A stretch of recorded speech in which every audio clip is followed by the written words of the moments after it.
So a common question is, what age can I either switch my dog to raw dog food, or what if my dog is too old? What if my dog is not old enough? And here's a great example. Scoob has never had kibble once he arrived to us from his amazing breeder. And she even gave him some of my food.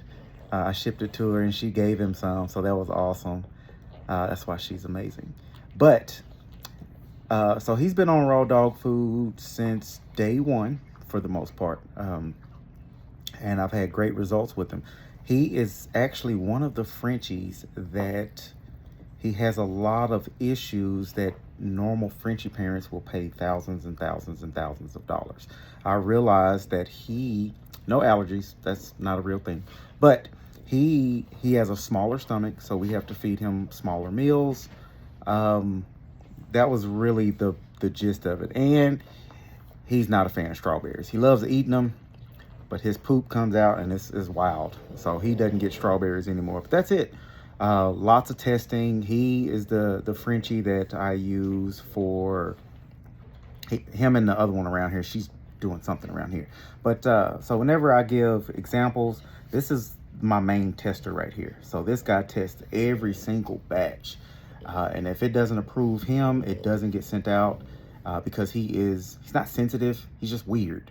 And I don't want any clients having to deal with weird issues that they may occur with their Frenchie or whatever dog they have. But everything gets tested. My other Frenchie, there she is right there. She's a nut. She can eat whatever she wants and nothing happens to her like ever. She eats poop. She eats everything. Cardboard. She gets into so much shit. But anyway, so you can put your dog on the dog food at any time. I personally never recommend kibble for any dog. It is terrible. No one can identify any of the ingredients. No one knows where it's really made. We can go on down the list of lines. Like, it really just creates a lot of problems. I know vets will recommend it because vets don't study nutrition because they don't need to. I really want my vet worrying about x-rays and surgeries and medical advancements. Nutrition shouldn't even be in their vocabulary, to be honest with you. So that's what people like me do. I make food. I have clients that buy the food from me, so I am held responsible if anything goes sideways. And I also research. I'm always researching. I'm always improving my ingredients.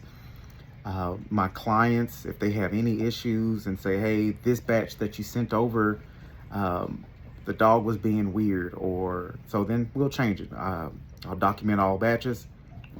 And so I'll look at the ingredient and say, hey, well, maybe it was this ingredient. For instance, I sent a batch of honey out to one of my clients and she said, hey, the dog didn't do well with the honey. Hadn't used honey since. It's sitting in my cabinet right now, and it was expensive because it was local farm and all that other good stuff. But because one person had an issue, I have to flag it until I can do more research on it.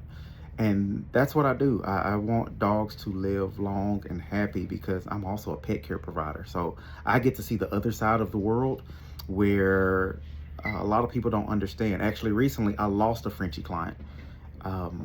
And it could have been 2,000% preventable with a real good raw food diet. And I keep saying that. And there are other people out there that will agree who feed raw food. If you can find them, they will not tell you who they are. I have people that are my followers who are social media friends, and I have to directly ask them, hey, do you feed raw? Because they get so used to it. Here she is. They get so used to just not saying anything that it's really hard to start telling people that you feed raw. And she probably ate some poop from somewhere, so I'm gonna try not to let her kiss me. But to answer your question, she's also is a tester. She's never had kibble either. She's been amazing. She's an amazing dog. Amazing dog. But yeah, so look into it. Do your research. Please get the dog off kibble. Just want you to have a better dog.